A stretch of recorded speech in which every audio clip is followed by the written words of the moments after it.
नमस्कार, मैं हूं आपके साथ विशाल कालरा। और दिल्ली में इजरायल दूतावास के बाहर हुए धमाके को लेकर इस वक्त अपडेट्स क्या हैं जल्दी से आपको बता देते हैं। पहली अपडेट यह है कि घटनास्थल के पास एक लिफाफा बरामद किया गया। इस लिफाफे में इजरायल दूतावास के बारे में कुछ लिखा गया है जिसकी जांच इस वक्त की जा रही है। यह लिफाफा घटनास्थल के पास से बरामद किया गया है, पुलिस इसकी जांच कर रही है। इसके अलावा जो दूसरी बड़ी अपडेट है वो ये कि एक सीसीटीवी फुटेज में संदिग्ध गाड़ी नजर आई।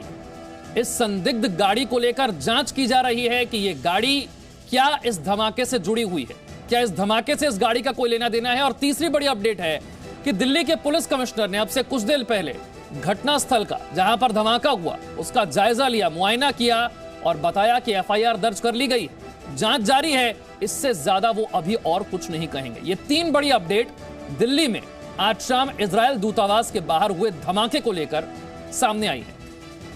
मेरे दो सहयोगी इस वक्त मेरे साथ हैं। सबसे पहले नीरज गौड़ का रुख करते हैं। नीरज, घटनास्थल के पास जो लिफाफा मिला है उसके बारे में बताइए, इसमें क्या है?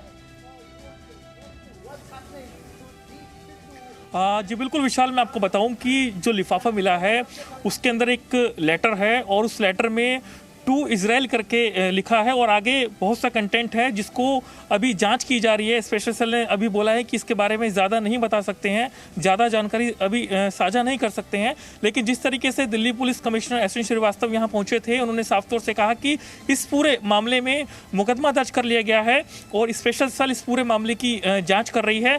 लेकिन जिस तरीके से पूरा ब्लास्ट हुआ है, जो कि फ़ोटो आप देख पा रहे होंगे, उस फोटो में देख सकते हैं कि आखिरकार किस तरीके से ब्लास्ट हुआ और कहां पर ये ब्लास्ट हुआ है। क्योंकि जो डिवाइडर होता है वहां पर कुछ छोटे छोटे पेड़ थे, वहां पर ये ब्लास्ट हुआ और इसी के साथ में वहां पर जो कि साइकिल के अंदर जो कि छर्रे होते हैं गोल, वो वहां से मिले हैं एफएसएल को। और इसी के साथ में जो इसकी तीव्रता है वो लो इंटेंसिटी बताई गई है। और इसी के साथ में अभी फिलहाल आप देख सकते हैं यहाँ का जो दृश्य है वो यहाँ पर देख सकते हैं। यहाँ पर जो कार थी जिसके शीशे टूट गए थे, वो सब कार यहाँ से चली गई हैं। उनको स्पेशल सेल ने अपने कब्जे में ले लिया है, अपने ऑफिस उनको लेकर के गई हैं।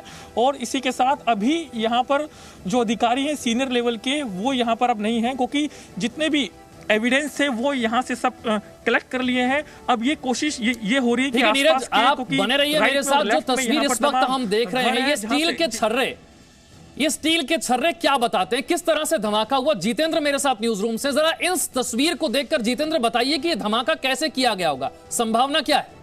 देखिए विशाल, जब भी लो इंटेंसिटी आईईडी बनाई जाती है तो उसमें छर्रों का इस्तेमाल किया जाता है। छर्रे इसलिए होते हैं कि जब भी धमाका हो तो जो बॉल बेरिंग्स होती हैं वो तेज़ी से वो दौड़ती हैं और जहाँ पर भी वो लगती है वहाँ पर ज़ोर से वो आवाज़ के साथ वो उसमें चोट लगती है। अगर मैं कहूँ कि अगर वहाँ पे कोई व्यक्ति खड़ा होता है और ये ब्लास्ट होता है तो ये छर्रे इस तेजी से जाते हैं कि वो किसी भी जितेंद्र, मैं चाहूंगा कि आप भी इस वक्त जो स्क्रीन पर तस्वीर है उसे देखिए। ये घटनास्थल के बाद, ये धमाके के बाद घटनास्थल की तस्वीर है।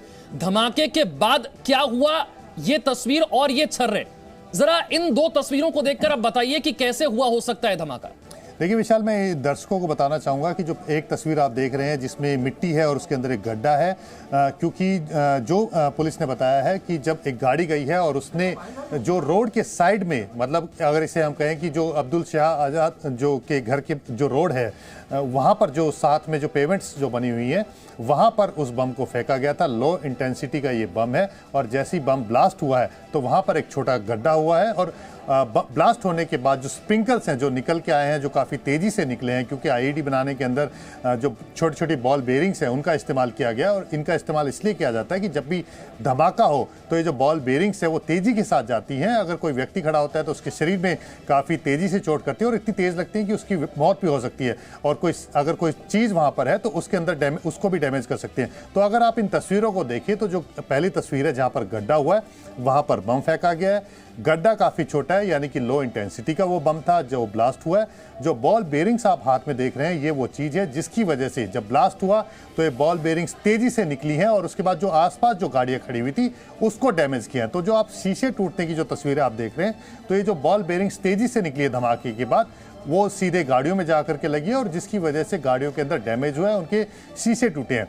साथ ही मैं आपको विशाल ये बताना चाहूँगा कि वहाँ पर एक लेटर मिला है जो कि इजराइल एम्बेसी को एड्रेस करके लिखा गया था। हालांकि उसमें कंटेंट क्या है इसके बारे में अभी तक पुलिस ने बताया नहीं है, क्योंकि उसी को लेकर के जांच की दिशा जो है वो आगे बढ़ेगी। तो इससे ये बात साफ है, जिस तरह से इजराइल भी कह रहा था बार बार कि ये एक्ट ऑफ टेरर है, यानी कि सीधे तौर पर कहीं ना कहीं मैसेज देने की कोशिश की गई है। इजराइल हमेशा से कट्टरपंथियों के टारगेट पर रही है और अलग अलग देशों के अंदर जो एम्बेसीज हैं वहां पर सिक्योरिटीज को लेकर के हमेशा आपको रोकना चाहूंगा। एक और बड़ी खबर जो इस वक्त आ रही है वो ये है कि गृह मंत्री अमित शाह ने अपने पश्चिम बंगाल के दौरे को रद्द कर दिया है। विशाल पांडे और जानकारी के साथ हमारे साथ है विशाल। देखिए, गृह मंत्री अमित शाह ने अपना पश्चिम बंगाल का दौरा रद्द कर दिया है। हालांकि जो अभी कारण बताए जा रहे हैं, दिल्ली में जो ब्लास्ट हुआ है और किसान आंदोलन के चलते अमित शाह का ये दौरा रद्द किया गया है। 2 दिनों का दौरा था, 30 जनवरी और 31 जनवरी। आज रात 11 बजे अमित शाह को कोलकाता पहुंचना था, लेकिन दिल्ली ब्लास्ट के चलते और किसान आंदोलन के चलते ये दौरा अमित शाह का फिलहाल रद्द हुआ है। और यहाँ पर ठाकुर नगर में कल अमित शाह की रैली होनी थी। उसके बाद 31 जनवरी को हावड़ा में एक रैली थी जिसमें टीएमसी के कई नेताओं को शामिल होना था, लेकिन फिलहाल इन कारणों के चलते, जो कि दिल्ली में ब्लास्ट हुआ है उसके चलते, अमित शाह का ये पश्चिम बंगाल का जो 2 दिन का दौरा था वो रद्द हुआ है। विशाल, बड़ी खबर विशाल पांडे दे रहे हैं। एक तरफ किसानों का आंदोलन चल रहा है, 26 जनवरी की घटना और वहां पर जो हिंसा हुई वो आपने देखा, और अब से कुछ देर पहले आज शाम इजराइल दूतावास के बाहर जो धमाका हुआ, इन घटनाओं को देखते हुए पश्चिम बंगाल का अमित शाह का यह दौरा रद्द हो गया है। 2 दिनों के दौरे पर अमित शाह पश्चिम बंगाल जाने वाले थे, लेकिन फिलहाल यह दौरा रद्द हो गया है। आज रात ही उन्हें कोलकाता पहुंचना था। एक बार फिर से इन तस्वीरों का रुख करते हैं, घटनास्थल की तस्वीरें, धमाके के बाद की तस्वीरें। नीरज गौड़ का एक बार फिर से रुख करते हैं, घटनास्थल पर मौजूद है। अब से कुछ देर पहले नीरज, दिल्ली के पुलिस कमिश्नर यहां पर पहुंचे और बार बार एक संदिग्ध गाड़ी का जिक्र किया जा रहा है जो सीसीटीवी में नजर आ रही है। जरा इसके बारे में बताइए। जी बिल्कुल विशाल, मैं आपको दिखाऊं कि ये पूरा जो इलाका है काफ़ी सेंसिटिव इलाका है और इस पूरे रोड पर जो है तमाम सीसीटीवी कैमरे लगे हुए हैं और सीसीटीवी कैमरे से इस पूरे इलाके की जो है पुलिसकर्मी है वो इसकी निगरानी करते हैं और उसी सीसीटीवी कैमरे में एक संदिग्ध कार जो है वो जाती हुई नजर आ रही है। पुलिस का कहना है कि उस कार को लेकर के भी हम जांच कर रहे हैं, उसका जो नंबर है उसको ट्रेस करने की कोशिश कर रहे हैं। और इसी के साथ अभी आप देख पा रहे हैं जो कि कुछ पुलिसकर्मी हैं जो कि लोकल थाने के हैं और स्पेशल सेल के पुलिस कर्मी यहाँ पर मौजूद हैं। और आप देख पा रहे हैं कि यहाँ से जो कि लेफ्ट में है, ठीक सामने ही यहाँ सीसीटीवी कैमरा लगा है, उसकी फुटेज को देखा जा रहा है। पुलिस अधिकारी मौके पर हैं, उसको एनालाइज कर रहे हैं। और इसी के साथ जो कि फोटोज मिली हैं जो कि अभी आप देखी होंगी, क्योंकि वो जो बॉल बेरिंग है जिस तरीके से 2 हैं और इसके अलावा बताया जा रहा है कि काफ़ी सारे बॉल बेरिंग्स जो है मौके से मिले हैं एफएसएल को। और एफएसएल का भी ये कहना है कि कुछ दिनों के अंदर जो है ये रिपोर्ट आ जाएगी और इसी के साथ में क्या क्या इसमें जो है इस्तेमाल हुआ है वो पता चल जाएगा रिपोर्ट के माध्यम से। लेकिन अभी फिलहाल जो यहाँ पर कार थी जिसके शीशे टूट गए थे उनको स्पेशल सेल ने अपने कब्जे में ले लिया है। और इस पूरे मामले में जो है Delhi police commissioner S N Srivastava ने कहा कि हमने मुकदमा दर्ज कर लिया है और इसकी जांच कर रहे हैं और जल्द ही जो भी इसके पीछे गुनहगार है उन्हें हम गिरफ्तार कर लेंगे। जी ठीक है, एफएसएल की टीम भी यहां पर पहुंची थी। जितेंद्र से समझते हैं कि एफएसएल की टीम अब यहां से आगे जांच को कैसे बढ़ाएगी।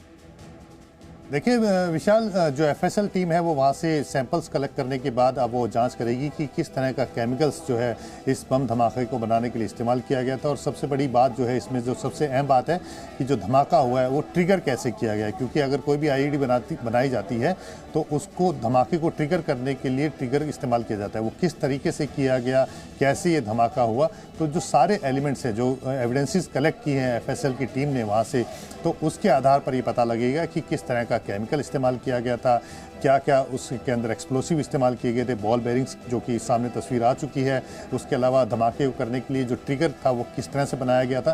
तो ये जो तमाम चीज़ें हैं इसकी जो जांच है वो एफएसएल करेगी और उसके बाद पुलिस को बताएगी, जिससे कि ये पता लग पाएगा कि ये जो आईईडी बनाई गई है वो कैसे बनाई गई है। और क्योंकि जांच एजेंसी तब भी करती है तो उनके पास इस तरह का डाटा होता है कि किस तरह के जो संगठन है या जो आतंकी संगठन है या जो लोग हैं जो आतंकी की घटनाओं में शामिल रहे हैं, तो वो किस तरह से आईईडी बनाने के लिए किस तरह के केमिकल्स और जो दूसरी जो चीज़ें होती हैं वो इस्तेमाल करते हैं। और सबसे अहम बात ये भी है कि जब भी एक्सप्लोसिव का इस्तेमाल किया जाता है तो कहीं ना कहीं से चीज़ें प्रोक्योर की जाती है, यानी कि उनको कहीं ना कहीं से लिया जाता है। तो कहाँ से वो चीज़ें इकट्ठी की गई हैं, तो वो जो तमाम जो जगह हैं वो जांच एजेंसीज के दायरे में आ जाती हैं। जैसे कि बॉल बेयरिंग का अगर मैं बात करूं तो जो बॉल बेयरिंग है वो कहाँ से ली गई होगी, क्योंकि साइकिल्स के अंदर इस्तेमाल होती हैं या जो दूसरी जो 2-4 चीज़ें होती हैं, जो मैकेनिकल जो चीज़ें होती हैं वहाँ पर ये इस्तेमाल होती है। तो ये चीज़ पता लगाने की कोशिश की जाएगी कि किन किन दुकानों से हाल फिलहाल के अंदर बॉल बेयरिंग्स ली गई हैं, किस क्वांटिटी में लिया गया है, जो केमिकल्स हैं जो इस्तेमाल किया गया है, जो एक्सप्लोसिव में इस्तेमाल होते हैं, तो वो किस दुकान से, क्योंकि वो लाइसेंस वाली दुकानें होती हैं, उसको उनके पास जाकर के कोई भी ऐसे ही केमिकल नहीं खरीद सकता है। तो कहाँ से और किन किन के पास से वो केमिकल लिया गया है, तो जो इस तरह के जो छोटे जो एविडेंसेस हैं उनको कलेक्ट करेगी, उनको सर्च करेगी, उनसे पूछताछ करेगी और एक निश्चित नतीजे पर इस तरीके से अब जांच को आगे पहुंचेगी। बढ़ाया जाएगा। इस धमाके के पीछे कौन है, धमाका कैसे किया गया, ये सारी जानकारी जुटाई जाएगी। इस जांच के जरिए साफ हो पाएगा कि ये धमाका कैसे हुआ। बहुत बहुत शुक्रिया जितेंद्र आपका हमारे साथ जुड़ने के लिए, और नीरज आपका इस तमाम जानकारी। Presenting B News app available on Google Play and App Store. Download it now.